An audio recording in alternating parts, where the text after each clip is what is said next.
Ladies and gentlemen, we are back with another TheMMATakeover.com interview. My name is Keith Schillen. Today's guest is UFC fighter with an 11-1 record, including a 6-1 record inside the octagon. He's on a 3-fight winning streak and returns to action at UFC Fight Night 111 on June 17th when he takes on the stun gun, Dong Hyun Kim. Ladies and gentlemen, Colby Covington. Colby, how you doing, man? Hey man, I'm doing good. Getting ready for this fight. How you doing? Excellent. I'm always excited to get a fighter on that I haven't got to talk to yet. I haven't got to talk to chance to talk to you, so I'm really excited about that. So we thank you for spending time talking to us, letting us know a little about you. I just want to point out to the fans, we have some casual fans that listen, or some fans that might be new to the sport. If you're not familiar with Colby, you might have seen him in the streets of Coconut Creek on the side of the road holding a sign asking for a fight. So if you're not familiar, that was the guy you might have saw in the corner asking any welterweight to fight him. So Colby, how'd you get that idea? It just popped in my head one day. I was getting irritated and frustrated that no one wanted to fight me. I was asking Sean Shelby and Dana White, "Hey man, give me a fight, anybody. I'm not here looking to pick who I fight. I'll fight anybody in the world." So I just, one day it was kind of had a dream and a little thing. And was like, "Hey man, no one wants to fight me. All these guys are turning me down. They're sending contracts to all these guys, and they're all denying them, not wanting to fight me. So I'm just gonna go out in the street and ask for fucking a fight for free because I'm not getting any fights, so I can't put food on the table." So it just kind of came to my head one day. How long were you out there? I was out there for about a half hour. Yeah. And I'm sure nobody took you on the offer right there, right? Were throwing me dollar bills, but I said, "Hey man, take the money. I don't want to take your money. I'm just, it's a joke." Yeah. So I know one person you were calling for fight was Rafael dos Anjos. Is anybody else that you were calling for a fight that turned it down? Yeah. I mean, Ryan the Flair, they sent a contract to, and they said I was going to fight him. He turned me down. Cameron Usman's been offered me 4 or 5 times, and he's turned me down. He doesn't want to fight a guy that he knows he can't wrestle. So okay. There's been a couple guys in the top 10. Neil Magny, we asked for Neil Magny, and Sean Shelby offered fights to Neil Magny, and he also declined. So yeah, there's a couple guys that are in the rankings right now in the top 15 that don't want to fight. So I mean, Usman, you got that little bit of a beef with the Blackzilians, the old Blackzilians team, and American Top Team. Is that beef still kind of going on? Kind of, not as much because the owner, their team went down under because they went broke because the owner's doing some shady business. Yeah. So okay. It's not too much of a beef, but we still have a little rivalry with Henry Hoops and the guys that he's bringing up. So I kind of consider them our crosstown rivalry still. Yeah, well, I've talked to a lot of American Top Team fighters in the past, and I've talked to some Blackzilian. Now they're called the Combat Club, and tell me if this is true. I could be wrong, but a lot of them say that season, the Ultimate Fighter, it was kind of played up a little bit. That that the beefs are between the coaches, not necessarily the fighters. The fighters is just that competition. You don't want to lose, but it's not necessarily you guys have like, oh, he's part of the Blackzilians. I hate that guy. Yeah, I actually have a couple friends on the Blackzilians. So. A guy named Carrington Banks I went to college with, and he's a cool dude. So, it was definitely a little bit played up beef. This is an individual sport. It's not like you go and fight team versus team. Yeah. I don't think it's as big as the media made it out to, but at the end of the day, you just want to win, and you want whoever's put in front of you, they're your enemy. All right, so I just want to back up a little bit. You talked about Usman not being able to wrestle you. I just want to give some background on you, just in case someone who's listening to the show might not be familiar with you. And I know you get asked this question a lot, and I apologize. I know you probably have had to answer this a lot of times. I just like to give people a background. You were a Division I All-American wrestler. You were, and correct me if I'm wrong, you were a 2-time Pac-10 champion. And then you transitioned over to mixed martial arts. What was that push to make you go from wrestling to mixed martial arts? I did karate as a kid, and I started in the martial arts at a young age. I was doing jiu-jitsu through college, and I just knew I wanted to fight. Every time I wrestled, guys would cheap shot me in the head when I'd be beating them in a match. And I was like, man, I want to punch these guys so bad. Okay. I just always had the urge to fight, man. Wrestling was a great sport, and it gave me a platform and a base, but I knew I was a born fighter, and this isn't something that you just become. It's something that you're born with and that you have inside of you. And I know that this is what's inside of me. So fighting, I love this, man. So I apologize for not knowing this. You grew up in California, moved to Oregon, lived in Oregon for a really long time. How did a guy from Oregon transition all the way over across the whole country to American Top Team? How'd that happen? We were kind of reaching out to a couple gyms, and then they kind of, they saw my wrestling accolades and invited me down to American Top Team to train for a week, and they flew me out and gave me a little food money to train for the week, and they threw me in there with the Sharks right away. I was going with Thiago Pitbull Alves, when he was getting ready for GSP, and all these good guys, Hector Lombard that was there, Tyron Woodley. They saw how good I was. I was holding my own, more than holding my own against these guys without knowing much martial arts at the time, and it was about 6 years ago, and then they just decided, they're like, hey, we love your style, we love what you bring to the table, we want to bring you back down to American Top Team, we'll give you a place to live, we'll provide you food money, and you just train, you just represent American Top Team. So I'm very thankful for Dan Lambert, the owner of American Top Team, and everything he's done for me. I mean, one thing about American Top Team, is one of the most prestigious, if not the most prestigious team. I'm assuming you would say it's the best team. Right now, this weekend is UFC 211. By the time people hear this, it'll probably be after UFC 211. But correct me if I'm wrong, you have 9 fighters from American Top Team fighting at UFC 211 this weekend. So just tell us, what's going on in the gym right now? You're in the middle of your training camp. Obviously, you have to get ready. You got coaches that they got to fly to Dallas. How does that work out when you have, a big card coming up? Oh, man, it's tough because, you never hear of 9 fighters on one UFC event. So that definitely took away a lot of the coaches and training partners that I usually have. But luckily, I know how to work around that. I've been wrestling since I was a kid, so I know how to get a good workout out of myself and push myself. And ultimately, at the end of the day, that's what it's all about. Or you could have your coach push you and tell you what to do all day, but if you can't go in there and push yourself, then you're not going to be successful in the octagon. Sure. So, the gym's kind of died down a little bit, and you could feel the energy and the atmosphere in the gym as we lead up to this big event, because we want all our guys to defend the titles and get the titles, become the number 1 contenders and win all their fights. But, we're just focused on this weekend as a gym, and, I'm working hard on my own. So. Okay. Name drop a little bit. Who's some of your main sparring partners? Well, my best friend and my main sparring partner is Jorge Gamebred Masvidal. Okay. He's got a big fight. Yeah, he's got a huge fight. Number 1 contendership. Yeah, he's got a huge fight. Yep. So let's get to that. My boy. Okay, I didn't want to interrupt you. Go ahead.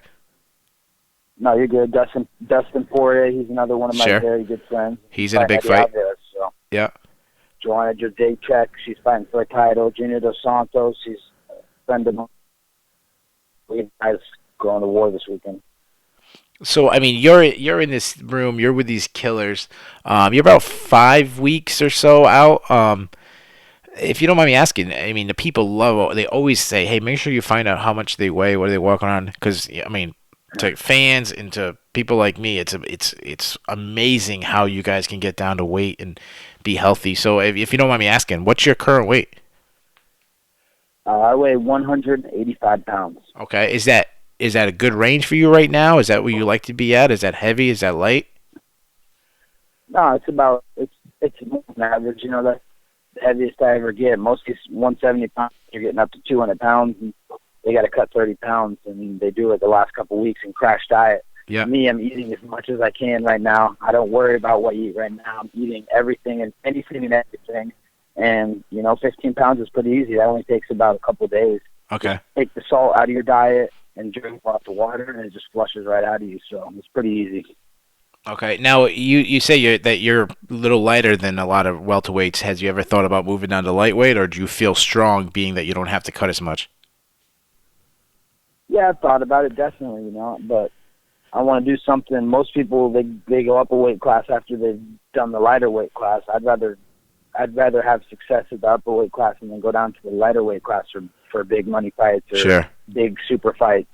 So I'm content right here right now at 170 because I feel good. You know, I don't have to cut weight really. So I feel good in that octagon. I'm gonna go 5 rounds. 3 rounds is a breeze for me. I don't get tired in there, so you know I feel good. I don't want to have to cut too much weight and feel fatigued and not feel good on fight day. So I'm feeling good at 170. Yeah. I mean, two guys you already mentioned that you said have been helping you with your camp. You've been helping them with their camp is Jorge Masvidal and Dustin Poirier. You know, those are two guys that have had great success since moving up in weight. So, I mean, that might be the right way to go. So let's talk about. We're going to get to your fight with Dong Hyun Kim. I promise we're going to get to that. But let's talk about another guy that's moving up in weight. Rafael dos Anjos is a guy that you had a big Twitter beef going with. I mean, I shouldn't say big, but you had a little spat going. You were pushing to get that fight against the former lightweight champion. I mean, he's actually fighting on the same card as you. Do you know if they offered the fight to him? Did they offer you to him? Yeah, they offered me the fight to him multiple times. Okay, and he turned it down. Yeah, obviously he's not looking for a tough fight after he's coming off 2 losses. He's looking for someone he feels like he can get his hand raised against, and I'm not that guy. Yeah. What I find ironic is that you want to fight him. He gets matched up against Tariq Saffiedine. You get matched up against Dong Hyun Kim. Those two guys actually just fought each other, and Kim won a fairly controversial, I shouldn't say controversial, very close win over Saffiedine. So I find it ironic that he's the big name coming in the division, and he actually's taking on the guy that lost. Yeah, I mean that should tell you something there in itself. Of he's not a real fighter, and he's turned down these fights looking to pick and choose good matchups for him. And the UFC sees that, and that's what goes on behind the scenes, man. Okay, so let's transition over to Dong Hyun Kim. I think you'd probably say that's a big name, a guy who's been in the welterweight, a true welterweight. He's been in the division for a really long time. Very good record in the UFC. Are you more excited about this matchup that you got Kim, or is it less? You'd rather had Dos Anjos, or you don't care? Just do you want anybody? No, definitely. I mean, I'm way more excited to get a guy like Dong Hyun Kim because he's proven to be a stablemate at 170. He's been a contender for years. He's beaten the best of the best at this weight class. His only losses is the champion and to the number 3 and the number 4. So, I'm a lot more excited to get a guy like Dong Hyun Kim and not only just get him, but get him in his backyard in his home country of Asia. So, yeah, this is a prestigious fight to me. This guy's ranked number 7.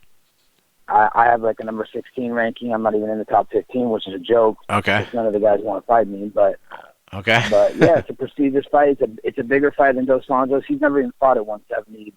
So that's why I wanted to fight him because he was talking all this crap saying he deserved to be at the top of the heap. Well, you know what? I believe that I need to be at the top of the heap right now, and that's what I'm going to show on June 17th against Dong Hyun Kim. Okay, so let's talk about the breakdown of the matchup. It's a unique style matchup. Without giving away your game plan, I got a 2-part question. The first part is, when you look at Kim, obviously you've already kind of complimented him. You said he's been really good. When you look at him, what do you need to be aware of that stands out? You say, hey, be cautious of this. And then on the flip side, like I said, without giving away your game plan, where do you see that you can really manipulate areas to win? And the cautious side with him is he just swings wild. He comes in reckless in the pocket. Mm-hmm. It's hurt him in the past against a guy like Tyron Woodley who has a fast right hand. He could catch him, and he's doing that spinning stuff, and he caught him on the back of the head, and that's not where you want to get hit in the fight. It's the back of the head. So, I'll take advantage of him being reckless. I'm more methodical. I pick and choose my opponents down. I see what they're doing, and I take what they're doing. If they're going to rush in to the pocket trying to swing wild, I'm going to put them on the back easy because it's effortless to put them down and take them down like that. So, I think I can dictate where this fight goes. I can take them down whenever I want to take them down, but you're going to see a new and involved Colby Covington on June 17th. I think that I've well-rounded out my skills, and I think I could beat him in a striking match. Okay. I can beat him in a striking match. So, I'm just going to pick him apart. I'm a lot quicker, a lot more athletic, and I think I'm stronger. Uh-huh. He's just wild. He fights crazy, and he has no fear in that octagon. He's going to come forward and swing recklessly, throw big spinning elbows, do flying knees, crazy kicks. So, I'm prepared for that, and I'm going to counteract what he does, and I'm going to get the win. Are you looking for something like that? Are you hoping to have one of these all-out brawls, a Cub Swanson, Duho Choi type fight? Because sometimes you hear fighters say that they're looking for a war and they want that, and then the other one's like, no, of course not. I want to whoop this guy's ass. I want it to be one-sided. Are you one of these guys? You're looking for a war, or you just wanted to smoke him? I want to dominate him. I want to beat him in every area of the game. I want to beat him striking. I want to beat him jiu-jitsu, and I want to destroy him wrestling. So I want to dominate. But if it comes into a war, I'm going to tell you that I'm going to love that. I'm going to be smiling during it. Even if I got blood and I've been dropped. That's you'll see how dangerous I am as a fighter when I'm in a tough situation in a fight. In a war. That's going to favor me. I have a big heart, and my cardio machine it doesn't get tired. It's endless. So. I'm looking for anything he's looking for. If he's looking for a war, he's going to get a war. So he's going to want to tune in June 17th. One thing that I noticed in the past that you're talking about styles, one thing you didn't talk about is the old judo versus wrestling style. He has a judo background. You have a wrestling style. In the past, it was something that was really stressed. It seemed like, when Matt Hughes was on the, representing wrestling at the highest level, and like a guy like Kara Parisian was judo, and another guy you mentioned, Hector Lombard is a guy with a judo background. There was like this rivalry between, who's better, the throws of judo and the trips of judo, or the shots of wrestling. Is in the MMA community, is there still any of that still going on? Because I remember when Matt Hughes said about Kara Parisian when they were supposed to fight, he said, and I love this line, he said, judo is what guys do when they can't make the wrestling team. Do you have that kind of attitude where you just think, hey, wrestling's supreme to judo, or is it, respect both? I respect both, but at the same time, everyone knows that if you take the best judo guy against the best wrestler, it's not going to be even competitive. The wrestler's going to run him into the mat. He has more variety of attacks. Judo's a little bit more one-dimensional. They're looking to throw upper body. They're looking to grab the gi. We don't got gis in the octagon. We're shirtless. So wrestling is on a whole different level of grappling than judo, and I think everybody knows that wrestling is the highest form of grappling, better than jiu-jitsu, better than everything. And I just think that judo, it's the leftovers of the guys that couldn't make the wrestling team. I still love that. That quote was from like 10 years ago or 12 years ago. I'm still quoting it. I love that quote. That's a good one. Matt Hughes doesn't get the credit for some of his trash talks that he. Dang, that's sneaky, man. So. What would a win over Kim do for your career? Like obviously it's the most prestigious fight. It's probably your biggest headlining fight. I think you're second or third from the top. You're going, like you said, you're going to the other side of the world to fight him. What would you say that does for your career?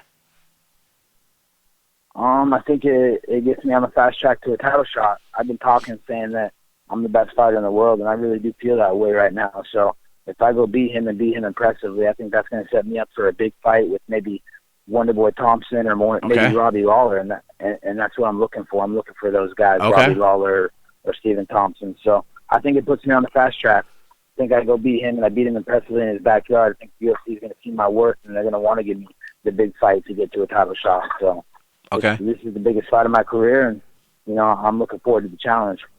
Okay. One thing when I look at Dong Hyun Kim, the thing that really stands out besides his wins is his losses. He only has 3 losses in his career, and when you look at it, they're 3 of the biggest names, in the sport ever. You got the current champion Tyron Woodley. You have Damian Maia, who, obviously you're rooting against this weekend, but he's one of the biggest names, one of the biggest talents. And then the other one is Carlos Condit. Those are the who's who of the welterweight division. You think a win like that puts you in the who's who. One name you said that really surprised me was that you said Robbie Lawler. Not necessarily, obviously he's, former champion, one of the top guys, but what surprised me is that he's a former teammate of you that just lost. Is there a personal thing there, or is just, hey, I'm trying to go for the title, he's in my division? Yeah, he left American Top Team, and, he used to be a training partner of mine, so I know him well, and he knows me well. So, I think it's just a good step for me to get to the title. I'm looking for anybody who's in my way of the title. Nothing personal, no vendettas or anything like that. It's just, and if you're in my way to the title shot, then we're gonna have to clash, and I'm gonna remove you from those train tracks. Okay. So I'm gonna push it a little further. You guys obviously you had to spar, you trained. how'd you do against him? How'd I do? It wasn't competitive. I was on a different level than him. He couldn't stop my grappling. I could do whatever I wanted to him. Wow. Wow. I think I'm a better fighter than him. He's very vicious on the stand up, but Okay. stand up don't work if you're on your back taking elbows and getting mounded and constantly having the threat of a takedown. You can't fire, you can't even punch, Mm-hmm. And that's what we kind of saw in the Tyron Woodley fight. He was so nervous of getting taken down that he didn't even throw a strike. He was just footworking and moving, shuffling side to side, and he wasn't even one to throw a punch because he didn't want to get put on his back. So, Yeah. It went well. Okay. But nothing but respect to him. He's a former champion. He's done great things in the sport, but everybody knows in this sport that your time there's a beginning and there's an end, and he's kind of at the end of his journey. Okay. And you were doing this while he was a champion, correct? Yep, I was doing that when he was getting ready for Johnny Hendricks, and he was a southpaw wrestler. Uh-huh. And I was that southpaw wrestler that was Okay. that was giving him the look in training. All right. Did you have to grow a big beard like Hendricks for that? Nah, I didn't grow a good big beard. Uh, Or a fat belly. So, if you get the opportunity to get Robbie Lawler, that is it going to be kind of one of these Cody Garbrandt, TJ Dillashaw type things where you're representing American Top Team, you left the team kind of things, or it's just straight business? No, it's just straight business. He's not a trash talker. You see, he Yeah, doesn't of build course. up the trash. No. But it's nothing personal. I know fighting's a little different than other sports, but everybody knows in other sports you want to reach for the top, and you want to really challenge yourself, and you want to compete against the best, and that's what he is right now. He's considered one of the best, and I think I can derail those title aspirations if they give me that chance. So one name, obviously you mentioned Tyron Woodley. He is I don't really know how it works with him. He's an associate of American Top Team. I know he's trained at Coconut Creek. I know he owns his own American Top Team. He trains with Rufus Port, where he does most of his training camps. You have any kind of relationship with him, sparring, anything like that? Yeah, he flew me out to St. Louis for 3 weeks to train with him when he was getting ready for Roy McDonald. We used to train quite frequently until he didn't want to train. He was looking for an easier route. He didn't want someone who was going to push him and beat him in training every day. He wanted someone who maybe amateur type training partners that he could feel comfortable with training and not lose his confidence against. Okay. So you same thing. You were getting the better of him too. Yeah, I was getting the better of him too. All right, so obviously I know I'm being that guy, and I keep pushing, and I know I'm coming off as Weasley, but I got to do it. Jorge Masvidal is, you said, your very best friend in the world. He is obviously in a prestigious fight against Damian Maia. He wins that fight, he probably gets himself a title shot, or at least he's in a strong argument for the title shot against Tyron Woodley. Masvidal beats Woodley. You beat Kim, you beat Lawler. Now, I know I'm obviously looking way in the future. You're willing to fight him for the title? That would be a tough situation. That's okay. That's family to me. That's blood. Yeah. We talked about, but the thing is that we've talked about it, so we're kind of prepared. We've been talking about it for a couple of years now. We both, trust me, we train in the gym, so we train with all these top level guys, and we know where our skills are at. And we were better than all these guys. We were dominating these guys. We were the guys that were feared in the gym, beating Lawler, beating Woodley, beating, all these top-level guys that are at the top of the heap. So we've talked about it multiple times, and if it has to happen, it has to happen. It's just business. But luckily, he's a couple years older. He's 4 years older, so I'm going to have a couple more years in the sport. I've only had 12 professional fights. He's had almost 40 professional fights. So I think, after he gets his title reign in the next couple of years, he'll be looking to hang him up, and I'll still have a couple of years left. So we're going to try and avoid it. We don't want to have to fight each other, but at the same time, business is business, and we both want the same thing. So if we have to fight, we have to fight, but, that would be kind of a feather in the cap almost, Yeah. We're brothers, we're best friends, and to fight for a title, what's sweeter? Two best friends fighting for a world championship? That's like the ultimate Sounds like a movie. Sounds like a movie. Yeah, it really does. Hopefully they'll make a movie afterwards, after we do it. Yeah. I mean, you guys are punching each other in the gym. You might as well get paid a lot of money for it. Yeah, exactly. That's the thing. So you're going out to Singapore. I know you fought in China in your debut. Your UFC debut, and you fought, and I think you fought in Brazil and you fought in Canada and stuff. How excited are you to get a chance to go over to Singapore? Have you been? I think you guys did a press conference over there recently, right? Yeah. I'm very excited to go back to Singapore. It's a great city, great place, great country. It's really cool. The views there are beautiful. There's a lot of cool architecture, and a lot of cool monuments, and it's just a place. You feel it's a clean place, a lot of strict rules, and you feel very safe there. So, I'm excited to go put on a show for those Asian fans out there. I know they love martial arts, and they want a good show, and that's exactly what I'm going to deliver to them. Okay. What adjustments do you have to do? Are you worried about jet lag, anything like that? Are you going to try to go out there early, anything like that? Yeah, for sure. Definitely worried about jet lag. It's 24 hours of flying time. It was like 18 hours to Dubai and then 6 hours to Singapore. So that flight is no joke, man. It's something you have to prepare for. So I'm going to try and go, 2 weeks early. And then also the food. You gotta prepare for the food out there. It's a little different than here. I eat whole foods every day and organic food. So I got to kind of prepare for what I'm going to eat. And the plane ride, really, the plane ride, they give you all that crap food that feels like when you eat it, you're going to die inside, but got to prepare for that as well. So there's definitely a couple things that I got to prepare and adjust for, but nothing that I can't do.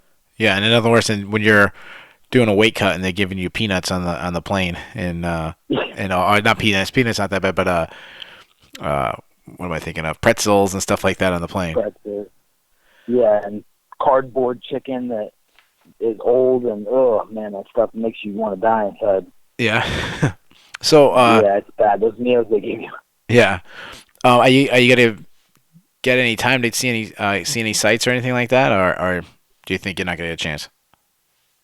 Yeah, definitely. I'm gonna have 2 weeks out there to kind of acclimate and get on the time schedule too. They're 12 hours ahead, so it's 1 o'clock here right now. It's 1 a.m. there right now, so I need to get my body adjusted over there to being on a good schedule for when I'm gonna fight, so I'm not tired. Because when I was over there last time and for the press conference, I was passing out by like the time I was gonna fight, and I was like dead tired, like literally could not keep my eyes open. Body felt like it was gonna it couldn't keep it awake anymore. It had to go to sleep. So definitely got to get adjusted, and I'll do that by going out and seeing sites and seeing all the cool stuff that Singapore has to offer.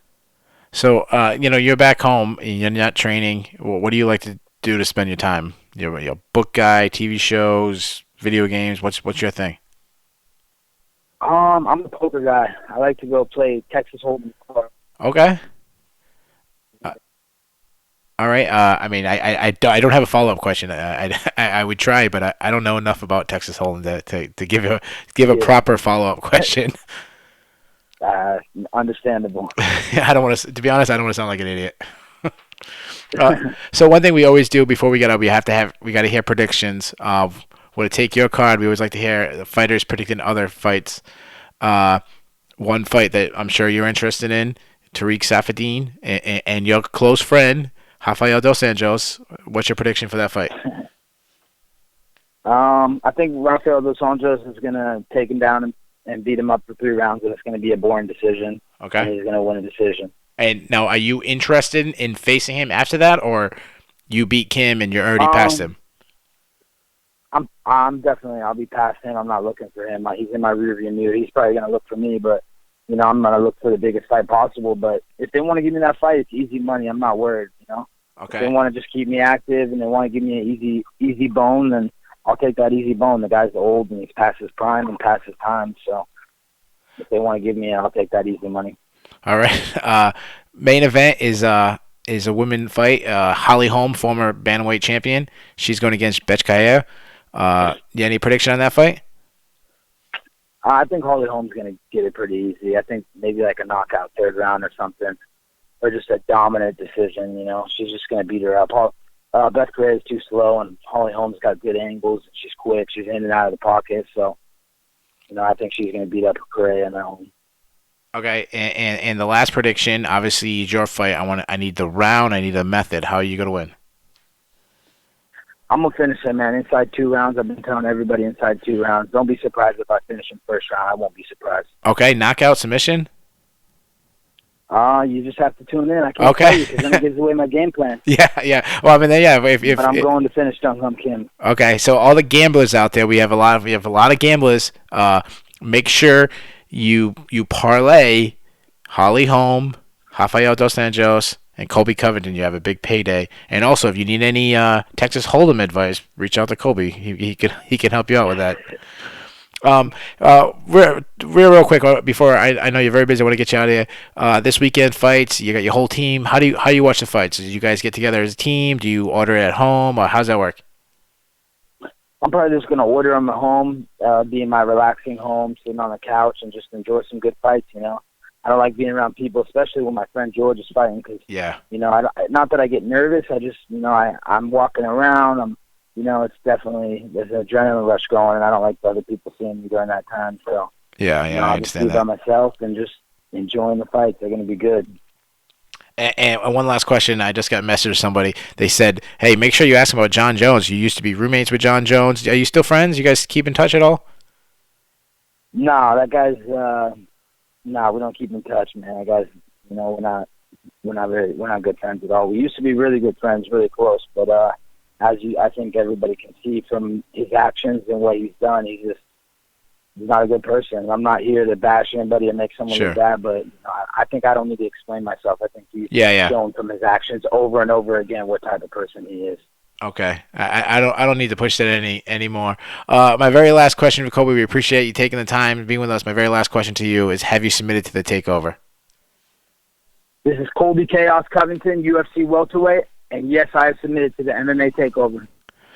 Colby, on behalf of the entire staff here at the MMA Takeover, I just want to wish you luck and welcome you to the MMA Takeover family. Thank you, man. I appreciate it. Ladies and gentlemen, that was our interview with Colby Covington. Make sure to check out his fight against Dong Hyun Kim at UFC Fight Night 111 on June 17th on Fight Pass. Head over to our website, themmatatakeover.com, to continue to receive the best MMA coverage. You can follow us on Facebook, Twitter, and subscribe to our YouTube channel. Thanks for listening.